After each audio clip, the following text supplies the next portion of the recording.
सुखदो नैकचोऽग्रजः अनिर्भिन्नः सदा मर्षी लोकाधिष्ठानमद्भुतः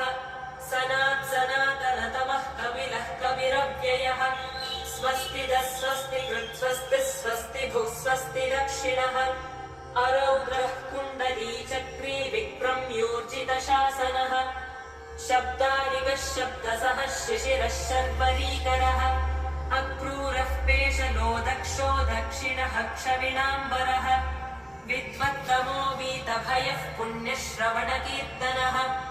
उत्तारणो दुष्कृतिः पुण्यो दुःस्वप्ननाशनः वीरः रक्षणः सन्तो जीवनः पर्यवस्थितः अनन्तरूपोऽनन्तश्रीर्जितमन्युर्भयामहः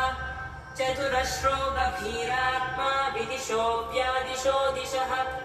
अनादिर्भूर्भुवो लक्ष्मीः सुवीरो रुचिराङ्गदः